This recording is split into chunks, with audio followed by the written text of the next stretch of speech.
You are listening to the Nosy Dragon. I am your dungeon master / innkeeper, Jusun. I am joined by my players / patrons, Ben A good evening to you. and Josh. Hey, In today's session, we are going to talk all about world building. well, Howdy, we can guys. talk about that. Why don't you get me my drink? It's been a while since I right, take stretched a my seat. feet out in this bar. Grab a stool. Watch for the stool on the floor. I made a poop joke. I'm just kidding. There's no stool on the floor. There's stools, but no stools. Yes. I would be. Yeah, it looks like that was cleaned up earlier. Yeah, I'd hope so at least.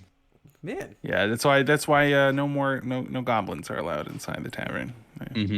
do all the rest of the patrons leave as soon as we come in? Because that makes sense if they do. But I just wanted to check with you. No, it's just you guys always come so late. You know, it's just Yeah, it's either like 4:30 in the morning or like 2 a.m. That's also we don't get a lot of adventurers. I don't know, like they came like all the time through town, like once a week, and then after like Yeah. 4 or 5 times, they just kind of fizzled out. They stopped showing up, and Yeah. strange. I would have loved to play a tune. Yeah, I've heard some bad things about the mines up there. Kind of all the treasure has been sorted out. I think it Really? was more of like a scheduling thing. Like, you know, the gods just couldn't get all the adventurers together at the same time, and you know, Yeah. I think our world has been forsaken. Oh no. Who Yeah. knows if they'll ever Oh, come that's a back. really good point. I've Wow. noticed that the horizon has been getting smaller and smaller every day. Damn. I'll drink to that. Cheers. So world building. World building. We did a little world building right there as a amuse bouche, if you will. Don't Maybe- expect any continuity there. Yeah, maybe Yes, yeah. maybe if our world ends, we can just use what we learned today to build a new one. You know what I'm saying? Now that is thinking with your head right there. I normally think with other parts of my body. Anyways, so where should we start? Goodness. I think with my feet. Huh? Sounds like you just run away. Nah, I'm just always sitting on my ass. I'm pretty sure it's, I think, on your feet. No, I think with my feet. no, I always consult my soul first. You know. Oh, I think you might be misunderstanding Soul-searching. that expression. No. All right. Well, so one of the things that's really helpful to kind of set up, if you're thinking of building your own world for your own campaign, or you've already built one and you're looking to make it a little more concrete or a little more fleshed out, a little more accessible, is kind of coming up with how the world works in a more vague way before getting down to the granular nitty gritty details of precisely how it works. Right. So, you know, yeah, you've got your deep, intricate, you know, weaving of political, you know, Yeah. relationships between this kingdom and that kingdom, and you have very deep connections of how the different races interact with each other and what tensions are there between what race and that race, and all that is genuinely fantastic and awesome. And when you sit down and you kind of trying to express what this world is to your players in your first session, it's just too much information to dump all at once. Yeah, it's a lot. So kind of something general. If you want to communicate what kind of world they're in, is this a standard Forgotten Realms world, or is it solely homebrew? And a standard Forgotten Realms is like all the stuff that's in the DMG and the Player's Handbook and the Monster Manual. That's all standard Forgotten Realms suggested stuff. If it suggests any kind of powers that be, the list of gods, right? In the Player's Handbook, there's a list of gods, and those gods have different, you know, groups above them from what they're from, and it's all you can kind of quickly communicate. Oh yeah, this is just a traditional Forgotten Realm. So like Greyhawk, The city of Greyhawk exists. Waterdeep Mhm. exists. Bulgaria exists. I'm pretty sure Yeah. that it's finding the actual Forgotten Realms map is very, very Yeah, easy. It's just about everywhere in many different Yeah. shapes and forms, but it's all pretty much the same main And locations. it's also something like most D&D players are very familiar with that world and the setting and even the if they don't know details they of it. are.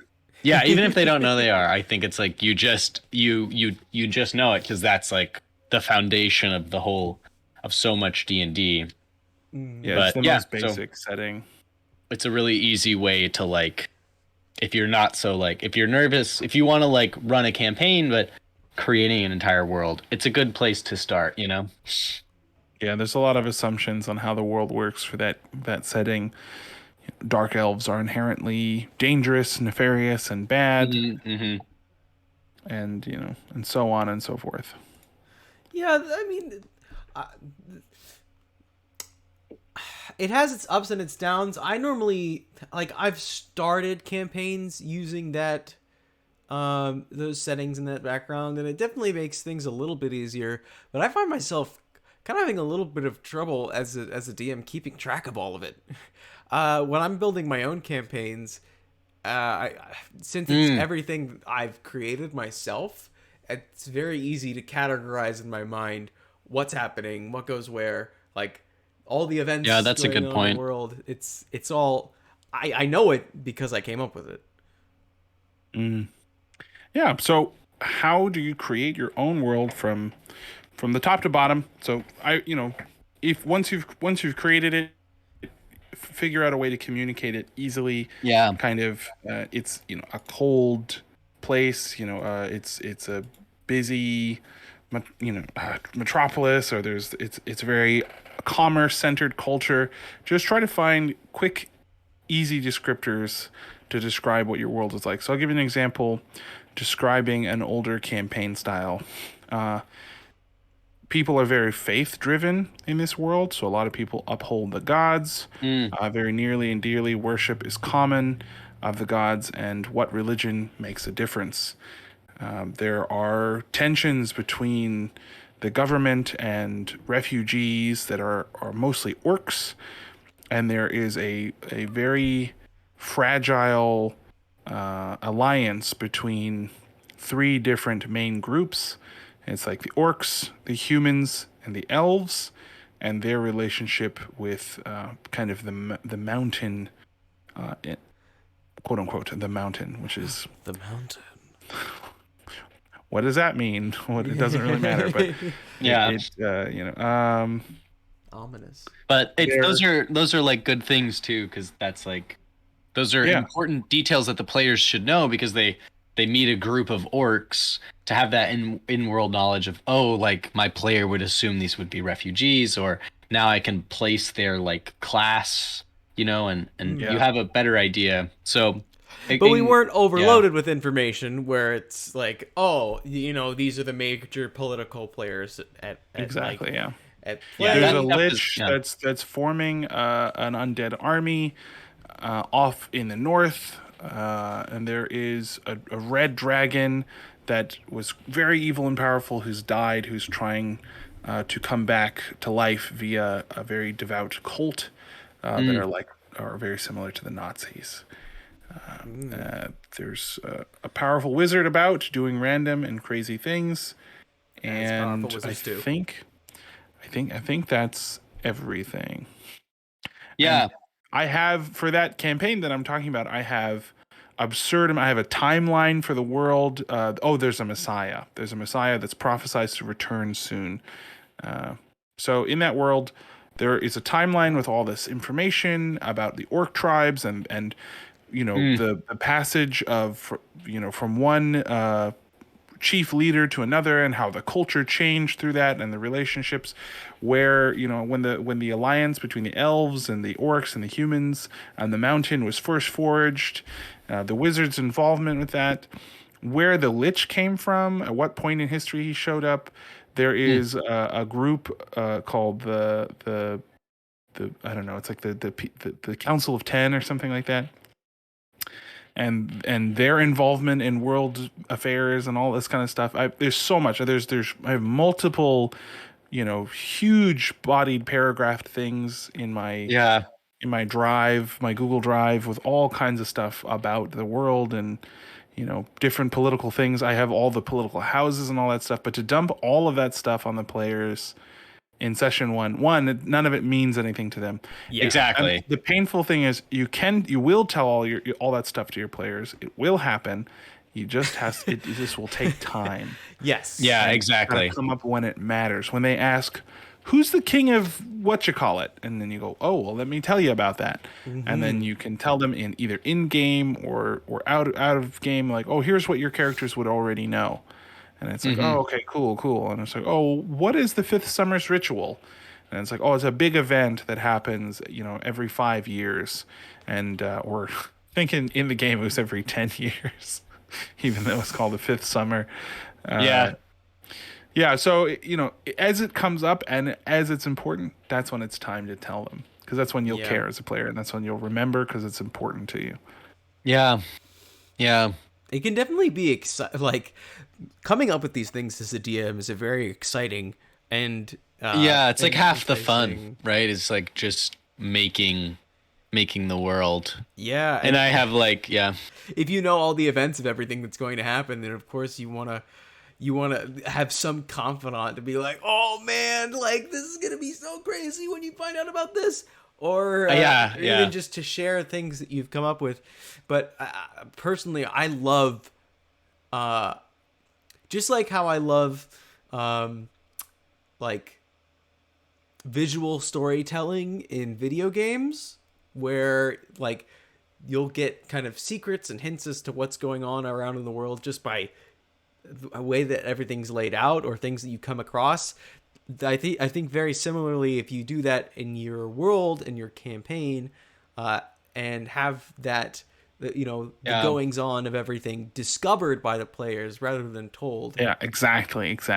Imagine starting, let's say, Dark Souls, and you had to sit and watch a 2-hour movie of cutscenes just telling you explaining all the lore, about the yeah. world before you're even allowed to move your character model. Yeah. Yeah, it would be, yeah. And actually, Dark Souls is a good example because there's like when you start up the game, there's like a very brief 2-minute description of like how the world got to where it is, and then it's like you kind of just start. So you have like some very some loose information, and especially like, yeah. But I think that's it's a good way to like. In just Halo, the first Halo game, you don't even know, you don't know nothing. you don't know anything. I'm know someone nothing. called the Master Chief, and I'm here Yeah. to kill aliens. And I don't know why there's aliens or why am I respected. I don't know, but you just are. Let's go. Yeah. And and that's So like, good. I guess that's sort of a topic, kind of like when you're building your campaign, like you're building your world, are you building it around a singular main campaign, or are you building several campaigns into it? That's a great point. Yeah. So are you building more of a kind of a free? Imagine Skyrim, except they don't have a quote unquote main quest. Or is that the kind of world that you're building, or are you building something more like Uncharted, where you're basically on a scripted path, and you have really it's just the illusion of choice, like Tomb Raider. Like there's really not an open world to explore. You're just kind of on a linear path. Yeah. But it feels like you're in an open world. It feels like you're making meaningful decisions. Not to say that the campaign's being railroaded. I'm just saying about I'm just talking about the game strictly. But Yeah. in Skyrim, what makes Skyrim so explorable? Well, there's everywhere you go, there's a ton of NPCs that have a ton of quests and a ton of stuff to interact with and to touch and to do. And on the other side, but they're not very deep. It's not like there's not a lot of stuff going on. You're not going to necessarily get deeply emotionally attached to what's going on in this particular village. Yeah. Because Just there's because really someone nothing stole going your on. sweet roll. Yeah.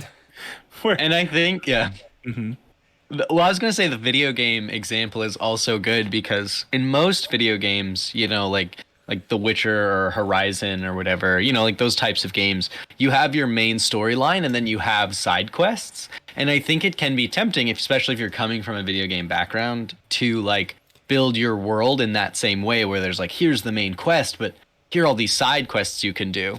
And I feel like very often what happens is the players completely forget there is even a main quest. And it's like they're just doing side quests. So I think it is important. Well, I don't know if it's important, but I think it can be helpful to like pick one or the other so that you it's all about what your group wants, Yeah, exactly. If you have a group of players who want a more explorative, is that a word? Yeah. If they want to explore and just kind of discover and find and try new things and just kind of make their own path, that's totally a valid way to go.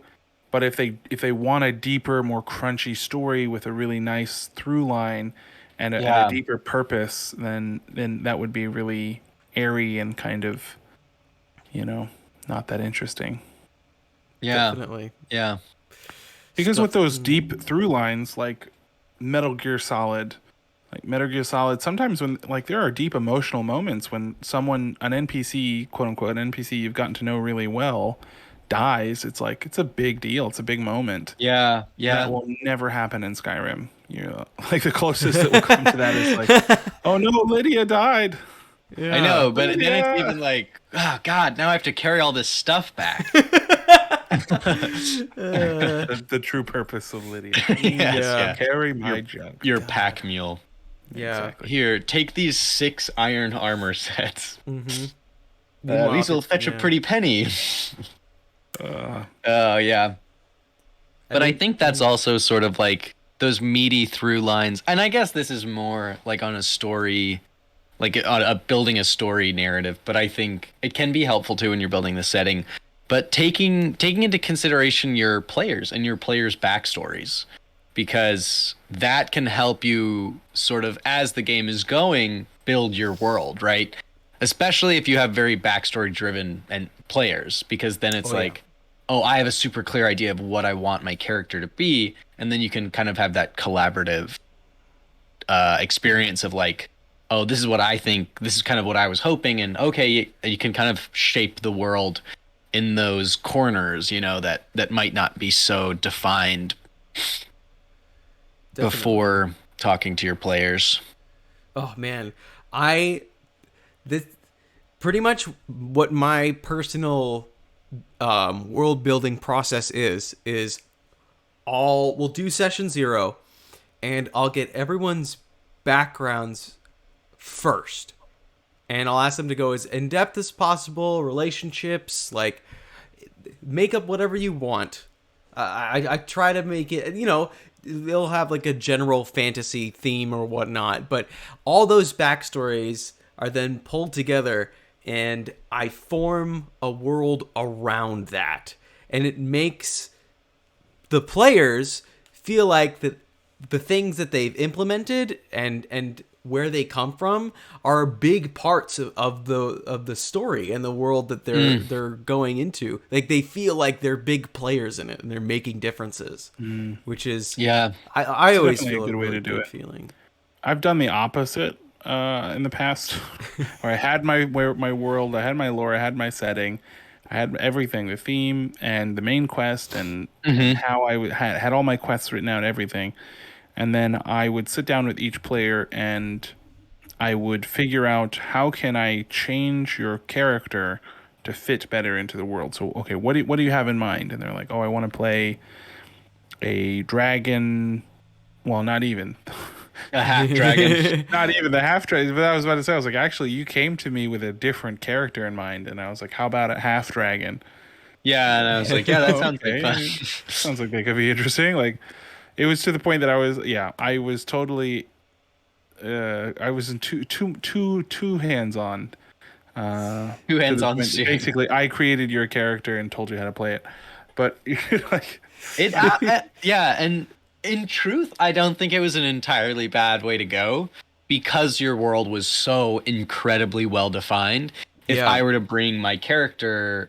If I were to bring a completely random character and I have a completely made backstory about it, and it just doesn't fit in. And I think that was also useful because I was like, oh, I want to join this group, or like I want to join this session, and you told me like we can work on a character together. And I think that is a good way to do it, especially in that situation. I think that was that was how we did it was good.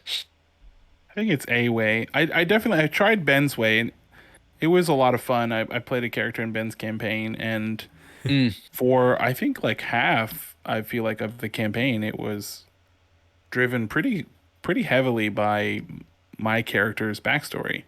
Yeah. yeah, My character's backstory was he was a paladin of Tyr, the god of justice and law, and he died 1,000 years ago. He was betrayed by his own paladins. They killed him, yeah, and he didn't know he died, and he had been resurrected by his son, who had become a lich, trying to bring his father back to life, and failing because in the paladins thing they wouldn't resurrect if they had died honorably.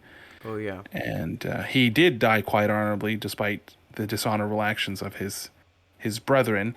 He died quite honorably, but so he wasn't willing to. His soul was not willing to return to his body, but his son wouldn't accept it, and so his son started to look into darker magic to force his father to come back to life. Yeah. And it still didn't work. And he got kind of lost in the necromantic world and slowly became a lich. And then 1,000 years later, he finally figured out a way that he could get his father to come back to life without needing his father's soul, basically programming someone to think and act just like his father did, using his father's, 1,000-year-old bones. And so that character was resurrected and believed that he was a paladin, but in fact was a warlock with his son as his patron, granting him powers. Yeah. And he had this curse on him that would make him see the world as though everything was good and that he was still alive and stuff like that. So when he would do dark magic, he would see it as holy magic. And when he would, see his skeletal hand, he would see his Yeah. fleshy, healthy hand. He saw his armor as beautiful and polished when it was rusty and falling apart. Oh, Yeah. so many good that moments. character's story arc of finding his son was something that I wanted to happen and something that Ben integrated into the campaign. So this lich had a goal, and when we actually met the lich, it was a fantastic scene. And then the lich gave us a quest and was also helping us with another main quest that Yeah. was designed around Josh's character. Yeah. Yeah. So it was all us driven, and everything that was going on was us. And it was so fascinating because I told Ben, like, oh, I just want one of my family members to be the one who resurrected me.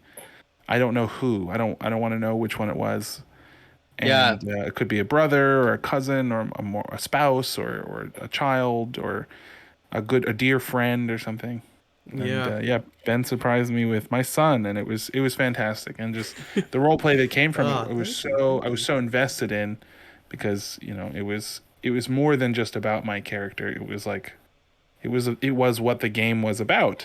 Yeah, it was about our characters. And I also, my character, to on that same topic, was like, I had told Ben when we were starting, like, I want my character to have like some sort of like evil magic object that he's like protecting. And then we talked a lot about it, and it sort of developed into this very overarching theme of like this like witch's heart that was like stolen from a mountain that was like had this huge war, and that throughout the continent there were these many like hearts within the mountains that could like grant this ultimate power. And then ultimately this like, I just thought it was a cool name, like to call it like the Heart of the Mountain Witch or something. I was like, oh, that's a cool name for an artifact. Ended up the main villain of our campaign was that witch who was like resurrecting herself through those objects. So then it was like, it was just really cool. It was so exciting that like we were at the center of that campaign. So I think that's like a really cool way to do it, is to sort of build your story around around, like a lot around your players, you know. Definitely. But yeah, it's just one way to go about I it. would say if you have players who are very invested and good at writing backstories, absolutely use that method. Both Justin and Josh really put a lot We of were, like, heart into super lore their heavy. own lore. Did a lot of the heavy lifting for me. Some other characters in that campaign were a little bit more timid with their writing, and so I wasn't able to implement it as much. We definitely have one player in our campaign who like we're in the current campaign we're together and I was like, hey, like let's make a backstory together, and he was like, I'm not really a backstory guy. So then I ended up like making kind of our backstory together, and I was like, oh, do you like this? What would you like to change? And he was like, that's probably good. Yeah, But yeah. it's like yeah, so I think it's that like Ben said, that's a good way to go if you have like very lore and like backstory heavy characters who are like very like, I guess, Yeah, it's true. literary. If you try to base a campaign around backstory of murder hobo kind of characters, then it's like, no, there's not a world. Yep, it's just a field full of There's a group monsters of and victims. people. Go kill and loot. I don't My care. character studied in every under every race, and so therefore he knows every language. He was in a circus, and so he's Yeah. has acrobatics and athletics. He also studied in a college, so he has history and medicine. He also studied, and it's just like it's all just him just trying to justify BS on his character sheet. Yeah, like just kind of min-maxing, but like yeah. It's not a backstory. All right, It's a great. lot of backstory. So you It's a are list of your hated abilities. by every person on the planet because of every creed that you joined and then abandoned to join a different creed. Yeah. You're wanted on nearly You're every continent. infamous. Uh, Yeah. yeah. You're the Tinder swindler. I have a good tip that I heard. This is kind of off topic, but kind of a cool tip that I heard about when you are making a world. Oftentimes, you're kind of building your world, and you're building your like events or big pieces. Oftentimes, it's like you're like, oh, this is the king in this area, and like, oh, there's a group of like giants or looters right here. But it's really cool, and I think it can make the world so much more dynamic and feel so alive if you put those things in action. Like there is a civil war, instead of like this is the king in the area, like, oh, there's a civil war in this area and the king is contested, and or there's a group of looters in this, you know, camp, or there's a group of marauders moving around this area. And I like that because I think something that I really like to do in sort of my campaigns is to present two sides, you know, or two different like opportunities or roads that that players can take. So like the Civil War example I like a lot because there's this campaign that I'm working on right now, and I've like created these two sides, and they have both their motivations, and then throughout the campaign, hopefully the players get a chance to speak to both of them, and they're both giving these like contrasting opinions, and like, oh, I want you to do this for us, or you know, kind of like, you know, the Stormcloaks and the Imperials from Skyrim, where you kind of get like a chance to meet both of them, and then you have your chance to pick your side, or Screw them both over. or screw them both over, or like not like super care about it. So fun. I'll just assassinate the king myself. And take his throne. But I think, yeah, I also like another thing I like to do is like give like 2 or 3 main objectives that the players can accomplish, you know, like to kind of create, it's sort of a middle ground, I think, between like doing those like one-offy sort of like. Well, you know what I ran into? I ran into a problem of setting the big bad guy, the big bad evil guy of the world, too high level. I started the campaign. I just straight up told everybody, oh, he's like, you know, challenge rating 27 or something like that, or challenge rating 24. I can't remember. Yeah. And yeah, then we started that campaign. The main objectives were find the dragon scroll, which you guys did. And then the next one was destroy the ever growing forest. The whole world is covered in trees, and it's disrupting life. And so it's like we need to get rid of these trees. So, and you guys did that. And now it's like, well, now what do you do? And it's like, well, there's the dragon, but I didn't realize the way that I had set up the world. By destroying the forest, you kind of also make the dragon irrelevant. There's a green dragon. It's kind of irrelevant if the forest is messed up. And it's like, oh. Yeah. So it kind of killed two birds with one stone there, kind of a thing. And it's like, what do you do once all the main objectives you set up are done, but the campaign is not over? Like it's Right. It's not at a place where it's like, all right, great. Now this is a great that we did it. We saved the world. It's kind of like, well, what next?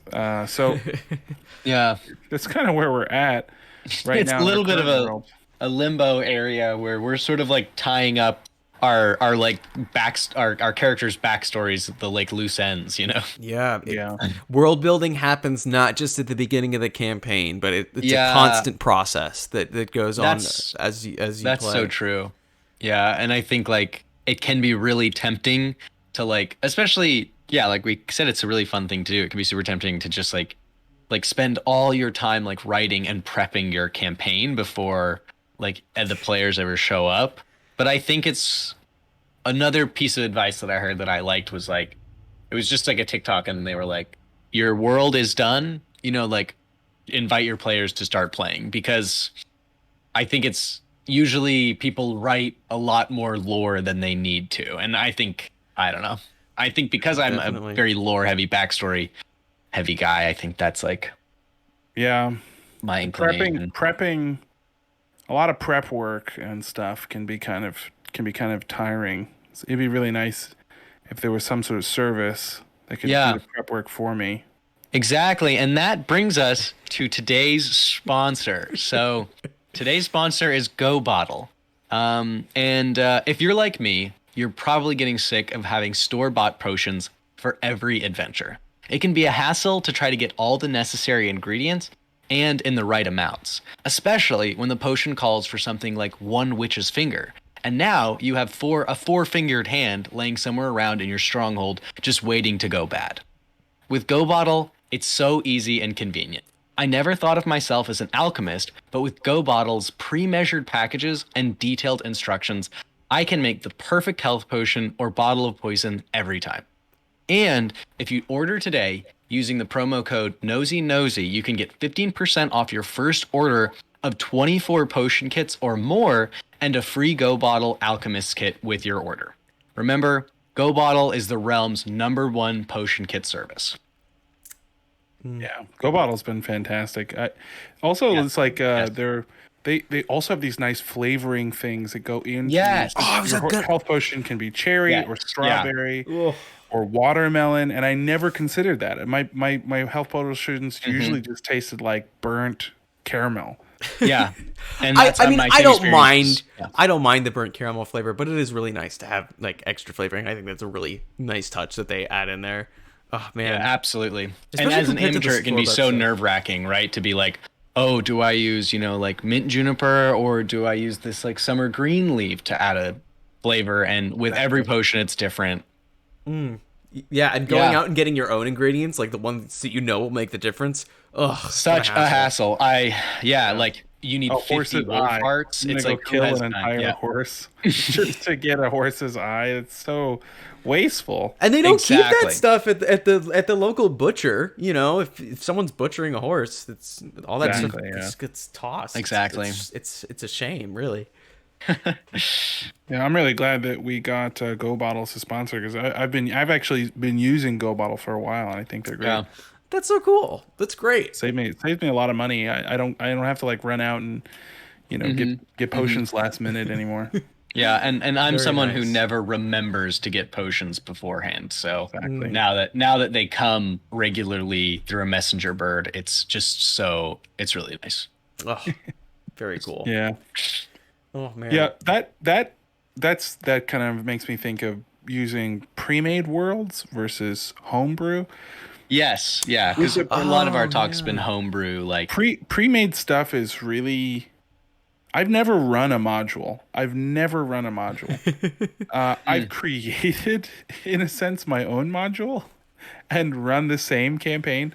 The campaign I Yeah. gave as an example, I call it the Inidium world or whatever. The Inidium campaign. Right, the one with the mountain. Yes. The mountain, the alliance between the orcs, the humans, the elves, and the mountain. That campaign, the Inidium campaign, I have run that entire campaign 3 times. Yeah. Wow. And it's been fantastic to see how each people like run the different scenarios differently. Like there's a scene where, not a scene, but there's a chance encounter where there's no water in a particular village, and if you go into the well, you'll discover that there's a black dragon who's redirected the water to make a lair underneath the village. And so Mm. you got to So get the cool. black dragon to move out or kill him to get the water return to the village, because he's like magically diverting it to his lair. And the first group tried to talk to him initially. They tried to talk to him and convince him to leave. And when he didn't want to do that, they decided to just leave and they ran away. The next group showed up. They tried to convince him to leave. He said no, and then they started combat and they started fighting him. And then they discovered throughout the fight, as the dragon would jump off his island and into this moat that he had dug, and then he would disappear into the dirty water, and then he would sprout out somewhere else. And like it was just like they were like, man, how is he moving so quickly? And then they discovered there's 2 black dragons, Ah, and yeah. they're twins, right? And then the third group, which is you guys, didn't go into the lair at all. You decided to try to lure it out and fight it above ground outside of its lair to take away all of its advantages. And I realized there was no fun way to show you that they're twins. And I was just like, well, the whole encounter it's one dragon stat block split into two dragons. And if I try to make this, if I force this encounter in the town where you guys are trying to do it, it's just not going to work. Like, there's no way I can have 2 dragons without you guys figuring it out immediately. And the Those whole fun two. of the encounter is that it's 2 dragons, and when you figure that out, it changes the whole encounter. And it's like there is no encounter if that doesn't happen. So he just realized that they had set up a trap and left. And I Yeah. was like, Where, where. but it was a lot of fun seeing the different approach to these situations. Yeah. And seeing the world grow and develop, because every choice has an impact. So in a sense, I have run modules that I created, Yeah. homebrew modules, because I had everything so written down that Oh. I even had scripts for some NPCs that I just read it again. Yeah. Yeah. I've actually run some modules, and my big piece of advice is that when you're running a module, it's very like I don't know, feel free to improvise is what I'm trying to say, because I think the first time I ran a module, I was really like I was so like adherent to it. It was probably also because the first time I like ran any sort of D&D campaign. So I was Right. like, flipping through the notes and being like so fastidious about like, Oh, this is what this were guy all there. says, and like, and then I was always desperately fighting my players to like get them to try to do the thing that it says they might do in the book. And I think like that's the first rule, is like your players will never do what you think they're gonna do. Yeah. I was so unprepared for all the options. So I think my advice is like just feel free to improvise, especially even when you're running a module, because your players are going to improvise. They're going to be off script. So just to stick with them, you ought to do it too. Yeah. Also, there's this players avert your ears. Come back in 25 seconds. You can use false choice is another thing. So there's 2 doors. One door is where the module needs them to go. The other door is not that. Yes, It's an yeah. exit that would end this encounter. You just lie, and both doors go to the same place.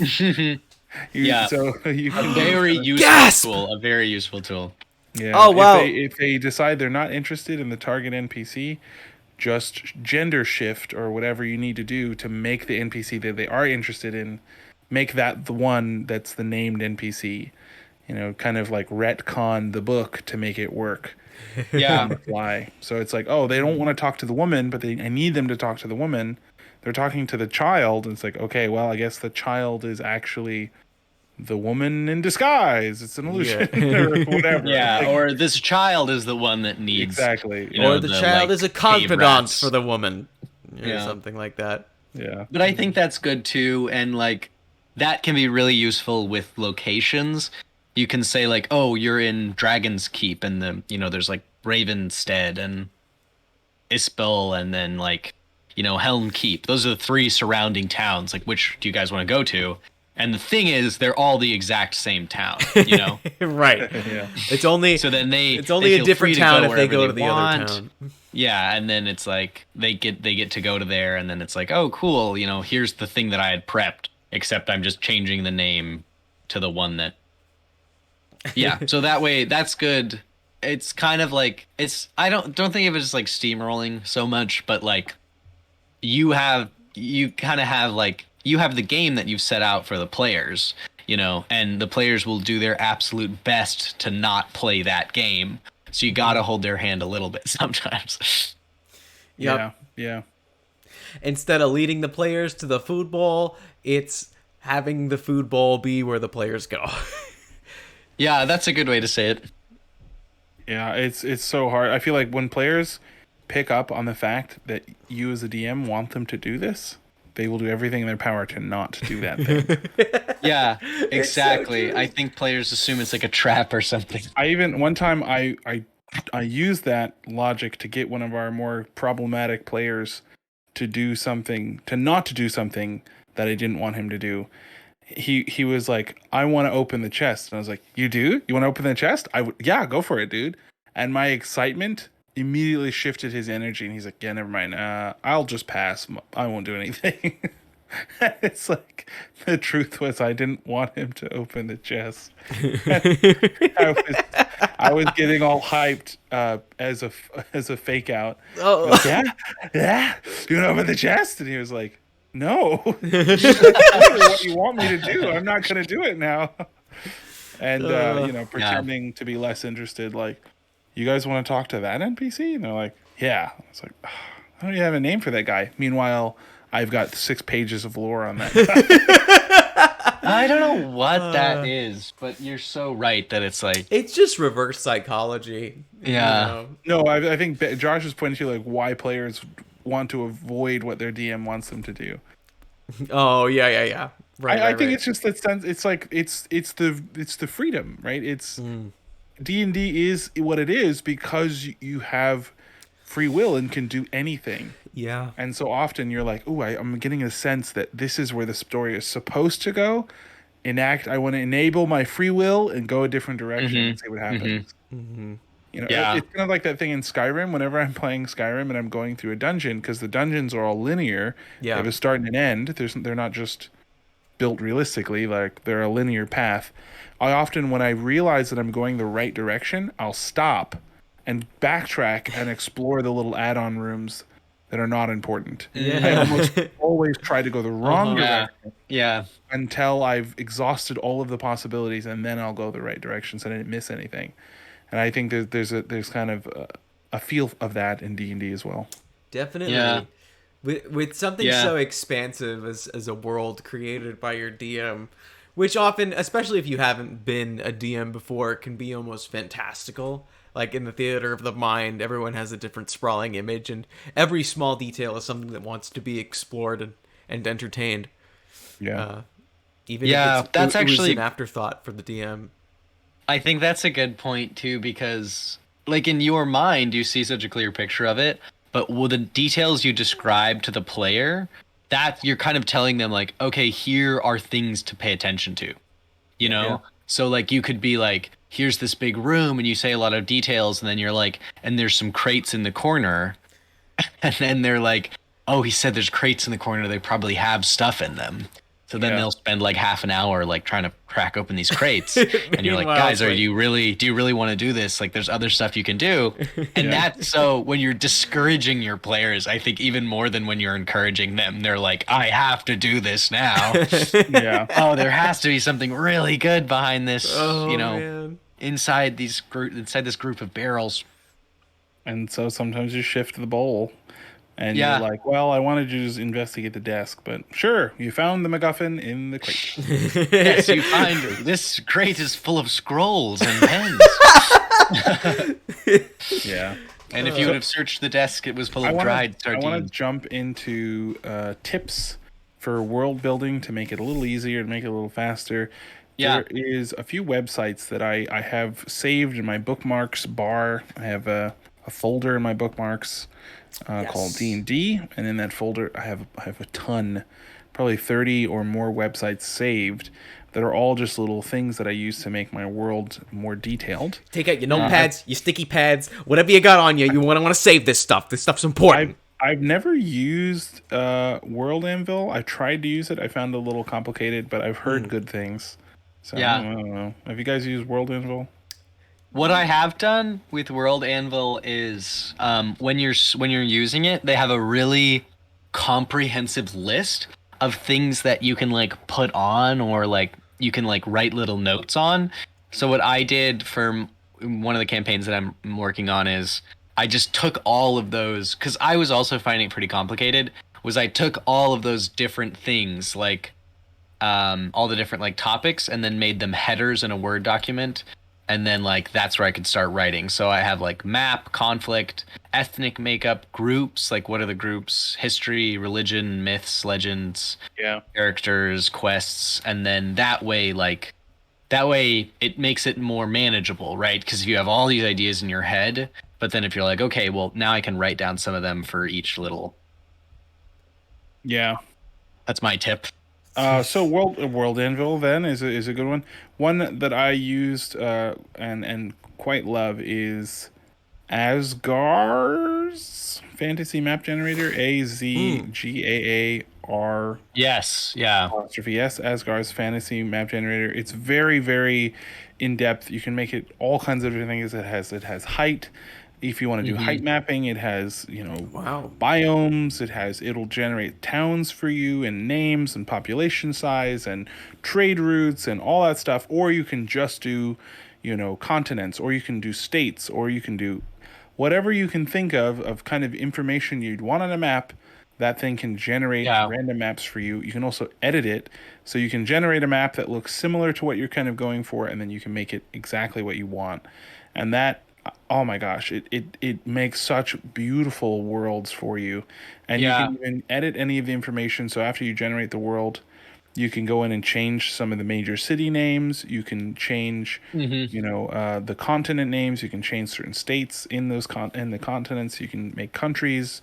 You can change the country names. So you can change population size. You can write notes. So and then you can export it as an image, or you can save the file Yeah. as like and then re-upload it into the browser later so that you can have access to all of that nitty-gritty information, all the notes, because obviously you lose all the notes when you export it as an image if you put in notes or population size. So it can be used just straight through the website and you can just use it there, or you can export the image so that you can just share the image, and that's really fantastic. You can also Yeah. turn your flat map into a globe and spin the globe around and zoom Whoa. in on it, and so Yeah. it's really really really beautiful. You can set the size.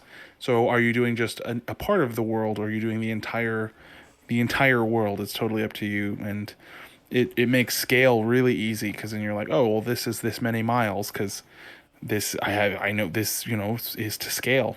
So that's super Yes. fantastic, and it does rivers for it's amazing. It's amazing. Yeah, Absolutely and incredible. What a tool. also, one thing I really like about the Asgar is it also provides like really like depth of like things. Like it'll add the year and era. It will add the number of cultures, the culture sets. It'll add the like the size variety, number of religions. So like those things it can be really helpful if you're like, I have no idea what I want to do, and then you can just like create this map and just go from there, because now you have like your religions, your era, your mount, everything. So that I've also used Asgar.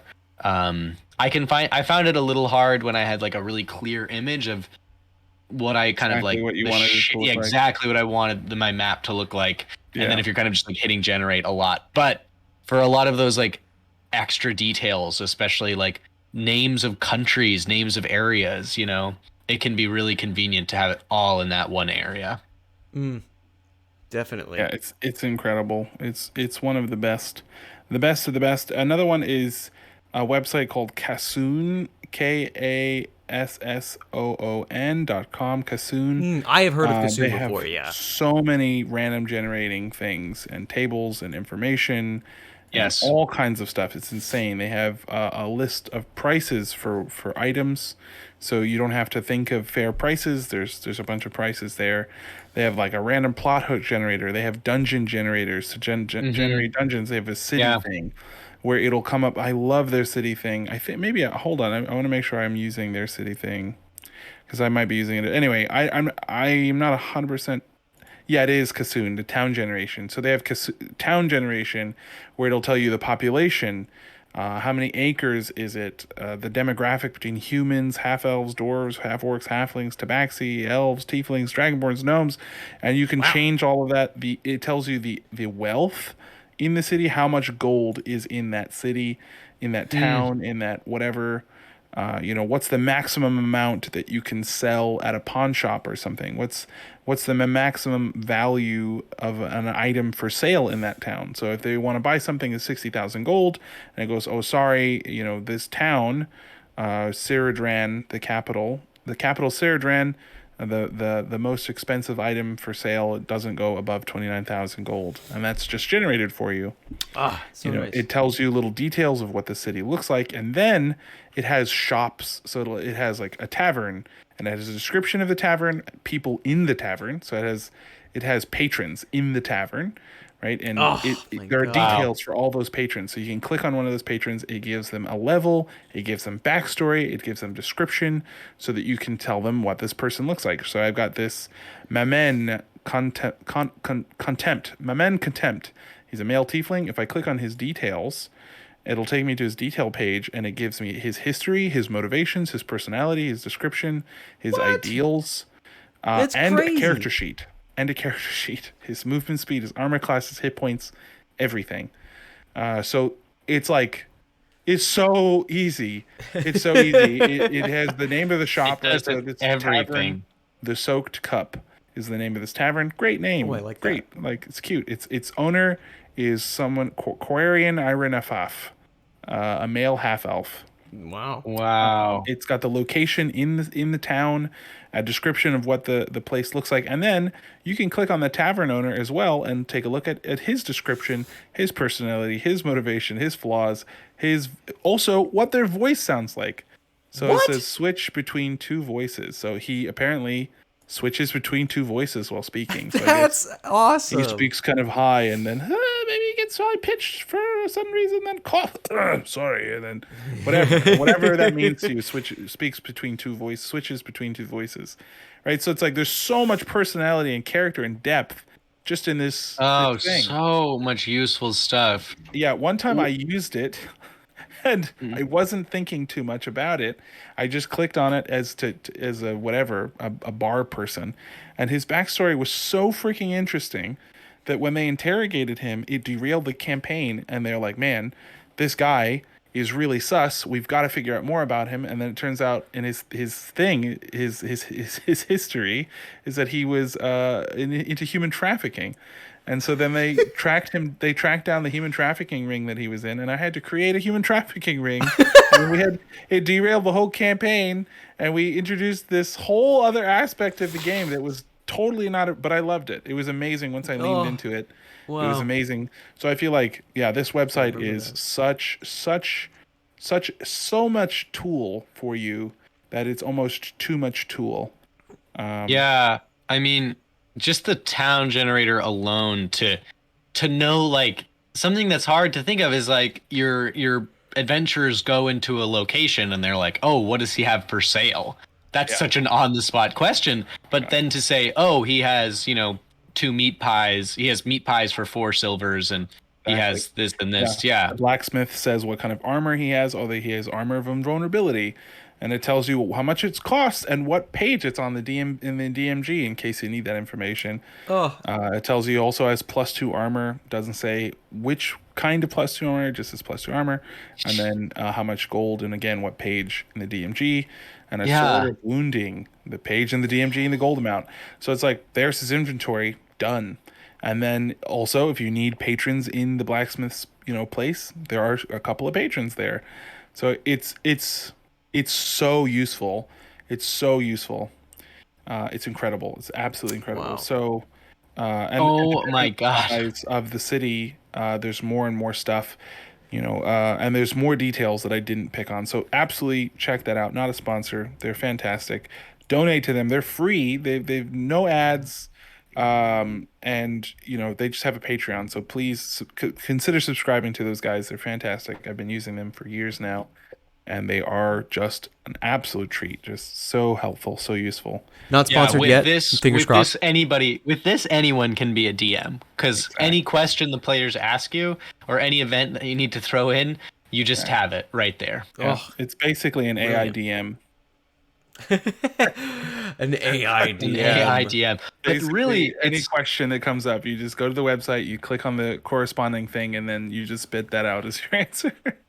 and it's amazing. And I'm just looking at you can look at the specials and the amount of detail that they say. Fish pie with crowdberry tart and a glass of brandy is one of the options for one of Yeah. their specials.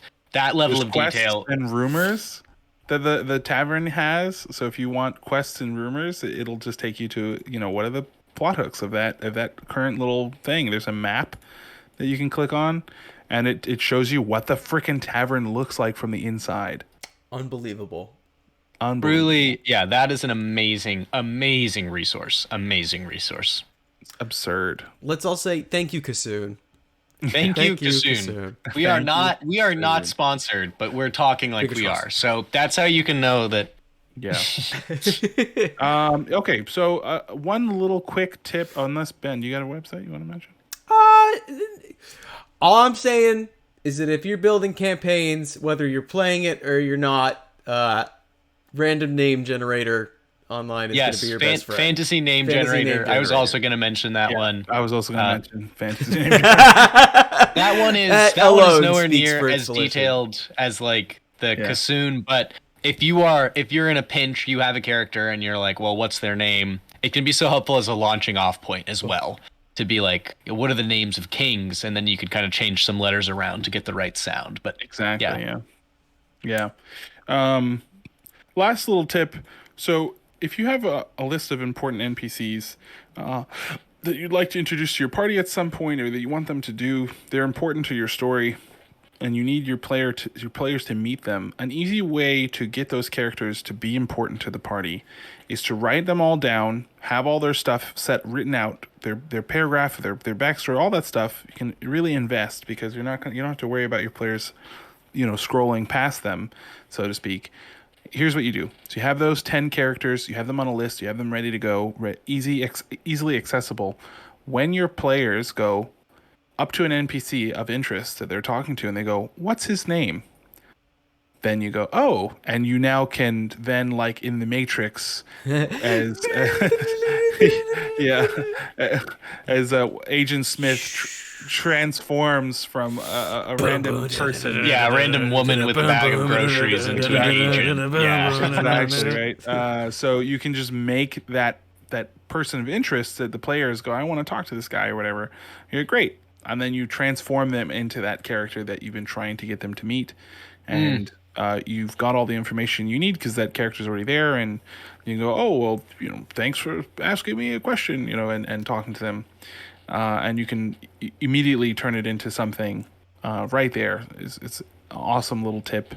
Also just having a list of names prepared in general, even if you don't want to kind of railroad them into certain NPCs that you need them to meet, you can also just use that same technique of just having names written down and a few traits to them, like soft spoken or has an eye patch or something like that. And then they ask like, oh, what's the guard's name? You know, what's your name? And the guard is, oh, and then you look at your thing and you have a name that you can grab and. Oh, Jeremy of Crawford or whatever. And they're like, oh, Jeremy of Crawford, and then you've immediately got stuff to go on, and it speeds up the game and makes it a little more clear and concise. I love that. I do that sometimes with enemies. Actually, I'll have some sort of general ideas or details, kind of just small notes written about each villain in case my party spares them, or it leads to, especially in cases of like bandits. I think bandits are such a, I mean, we can talk more about this in the world of encounters, but just having like names and details written down about any players or NPCs that you want to introduce are, sorry, enemies and NPCs. It's generally a good move. Doesn't have to be a lot. Yeah. Awesome little techniques to flesh out the world and to make it, easierly, pump life into things easier and to make things more interesting and give it some body. Exactly. Yeah. I wish that we had more time to go deeper into this. But unfortunately, I gotta close the tavern, boys. Damn it! What am I gonna do now? Now it's already 4:30 a.m. in the morning. I gotta go. It's already 4:30 a.m. You're open so late. Now I gotta go start my day. I have to go. Gosh, we really. When do you even sleep? Sleep? What's that? I have a potion that I drink from Go Bottle, and it's 8 hours 8 hours rest. Oh, Go Bottle is great. Yeah. 8 hour rest potion is fantastic. Just I haven't tried that one yet. Yeah, it's expensive. Wow. It's in the premium subscription. Yeah, that sounds like a long rest potion. That sounds like that could get really broken. Which, remember, if you use promo code Nosy, you can get 15% off. You don't want to drink too many of those in a row, though. You can have really weird side effects like daydreams and day nightmares. Yeah. I mean, I think potions, all potions in moderation is a good path. All potion moderations. All right. Yeah. Get out! Damn it! I'm going. All right, I hate this place. I love this. I can't lie to you. Come on, let's go. All right, bye, Justin. Get out. I'm sorry.